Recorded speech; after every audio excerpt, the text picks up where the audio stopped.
Well, it's Dick here with today's Life app, right again, in the Kootenays. We're just taping in the mountains and loving it, and I hope you are as well. Posting them here on a regular basis here on dickandjoan.com. Invite your friends through Facebook and other ways. Invite them to come to Dick and Joan and find out about all the great things that are happening, all the postings that are taking place. Just really making this a hub to really bless your life. And remember, we do love to have you partner with us as well. It's a very big part of what we do here and helps us accomplish our work. You know what I want to touch on today in today's Life app is about fruit. You know, are you a fruitful bearing Christian? Fruit-bearing Christian. You know, in John chapter 15, Jesus talked about, I am the vine, you are the branches, you know, and you can't bear fruit unless you're part of the vine. He used an illustration to show how our lives here on earth should bear fruit. Now, bearing fruit in the spiritual sense is not necessarily equated to what we see in the world. That doesn't mean you have to become the CEO of a large corporation and make huge amounts of money. You know, that's a human worldly standard, but the standard of the Scripture isn't really relating to that as much as the types of fruit it's talking about is spiritual fruit, all right? Here, I want to give you a couple principles about this whole fruit thing, you know, because it's really directly applied to us. And Jesus spoke a lot about this, I want you to know. In Matthew chapter 7, he says about people in general, he says, you will know them by their fruits. Do men gather grapes from thorn bushes or figs from thistles? So, what is it about fruit? Well, fruit is very, very tasty. Fruit is refreshing. Fruit will fill us. It's food. There's none of us really. I think fruit has to be some of the most popular food available to people. And so he used that illustration that this is stuff that is beneficial to other people.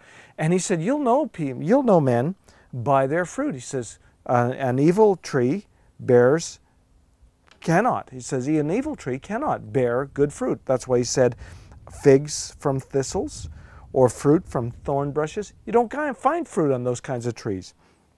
Then in Matthew 12 and verse 34, this is in a negative context, actually speaking to Pharisees. He said, O brood of vipers, how can you, being evil, speak good things? For out of the abundance of the heart, the mouth speaks. What Jesus was saying is that a good tree brings forth good fruit. An evil tree brings forth evil fruit. You cannot bring good fruit from a wrong type of tree. And then he went on further to say, out of the good treasure of the heart, a man brings forth good things. Out of the evil treasure, evil things. I think the practical truth is that in every one of us, there are two treasures. There's a good treasure, there's an evil treasure.